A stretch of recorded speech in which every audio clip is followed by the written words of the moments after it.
Pre planned, त्यांनी पूर्वनियोजित हा कट होता आणि जीवे मारण्याचा हा प्रयत्न होता. आणि मी आता समोर आहे ना, माझ्यावर जर ड्रिंक घेतल्याचा आरोप होत असेल तर मी डिपार्टमेंट बरोबर आहे. पूर्वनियोजित हा कट होता आणि मी आता समोर आहे ना, मला माझ्यावर जर ड्रिंक घेतल्याचा आरोप होत असेल पण मी आता डिपार्टमेंट बरोबर आहे. पूर्वनियोजित हा कट होता आणि मी आता समोर आहे ना, मला माझ्यावर जर ड्रिंक घेतल्याचा आरोप होत असेल तर मी आता डिपार्टमेंट बरोबर आहे. पूर्वनियोजित नाही झालेलो, मी डिपार्टमेंट बरोबर आहे. मी कुठल्याही गोष्टीला तयार आहे. मी पोलीस डिपार्टमेंट पासून कुठेही पळून गेलेलो नाही. मी आता तुमच्या समोर आहे. विवेकाचा आवाज, ओबीसींचा आवाज, शोषितांचा, वंचितांचा आवाज जर माझ्यावर कोणी दारू पिल्याचा आरोप करून संपवू पाहत असेल तर त्या गोष्टीला मी तयार आहे.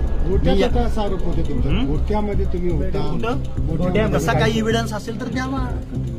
तसं काही कुठल्या हॉटेलमध्ये पिलो, कुठल्या बारमध्ये गेलो किंवा कुठं गेलो याचा एक जर एव्हिडन्स असेल तर महाराष्ट्राच्या कॅनव्हासवरती, महाराष्ट्राच्या मीडियावरती, महाराष्ट्राच्या सार्वजनिक जीवनात हा लक्ष्मण आखे कधीच तुम्हाला दिसणार. असं आरोप लावण्याचं कारण नेमकं काय असेल तुमच्यावरती? माझ्या घरापासून 500 ते 1000 मीटर अंतरावरती मी वॉकिंगला 5 वाजता गेलो होतो. त्यावेळी 2 इसम माझ्याशी बोलून गेले. त्याच इस्मानी मला पकडलं. त्याच इस्मानी परत काय बोललं?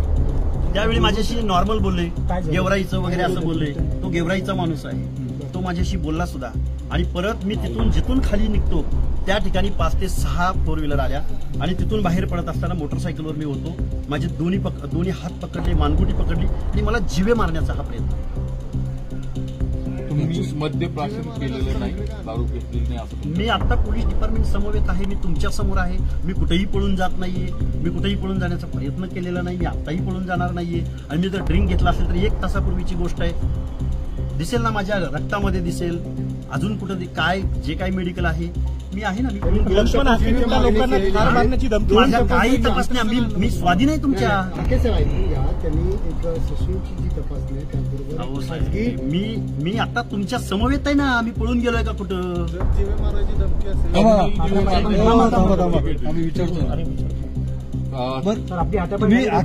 आता पाहिजे माझे 2 हात पकडलेले होते, मानगुट पकडलेली होती. मीडियामध्ये आहे, लाईव्ह केलेलं आहे त्या बांधवांनी सगळ्या. ते ठिकाण कोणतं? हे ठिकाण हे ठिकाण कान्हा चौक ते श्रीकृष्ण मंदिर आहे. श्रीकृष्ण मंदिर आहे स्टेट बँक ऑफ इंडियाच्या अपोजिट साईडला आणि बाजूला मुकादमांची बिल्डिंग आहे. मुकादम बिल्डिंग म्हणून ओळखली जाते त्याच्या अपोजिट. या सगळ्या प्रकरणासंदर्भात तुम्ही पोलीस कंप्लेंट दिलेली आहे का? या आता लिहितोय मी पोलीस कंप्लेंट. तुम्हाला पोलीस सुरक्षा आहे, माझ्या बरोबरच होती. जोपर्यंत माझ्या बरोबर कॅनवाई गाडी होती, जोपर्यंत माझ्याबरोबर गार्ड होता, तोपर्यंत ही माणसं माझ्याशी बोलून गेली. पण ज्यावेळी मी फक्त माझं मित्राचं छोटं घर आहे त्या घरात मी जेवण करतोय, मी जेवण केलं.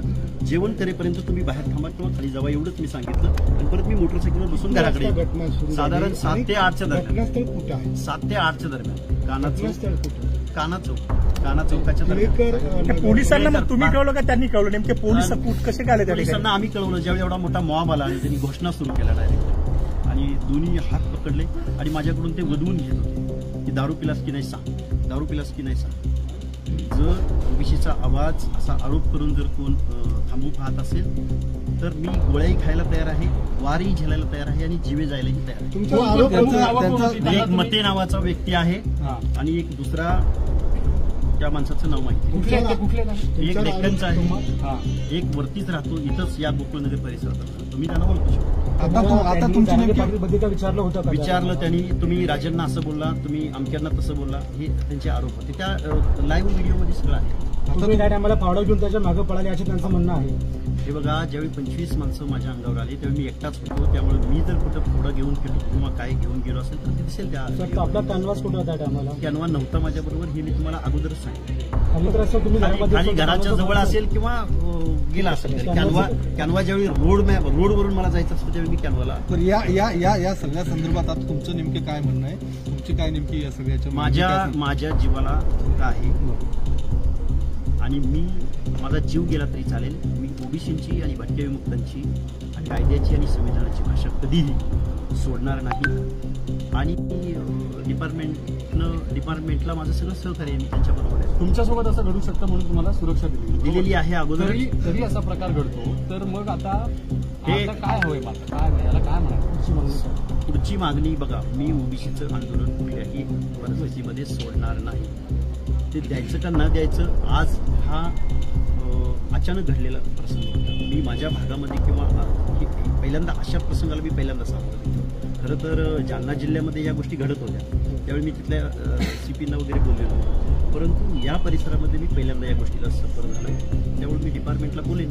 हाके साहेब, आम्ही तुमची बाजू घ्यायला आतमध्ये येतो, तर आम्हालाही अडवलं गेलं. म्हणजे नाही, आम्हाला असं वाटत नाही. जवळपास तासभरानंतर तुमची बाजू समोर घेण्यासाठी तुम्हाला तुमची बाजू मांडण्यासाठी तुम्हाला 1 तास का लागला?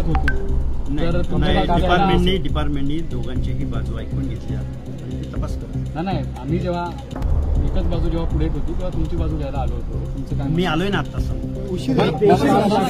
जवळपास 2 तास झाले तुम्ही या ठिकाणी येऊन 2 तास एवढं तुम्ही ज्या बाबतीला तयार आहे ती मान्य व्हायला 2 तास का लागला?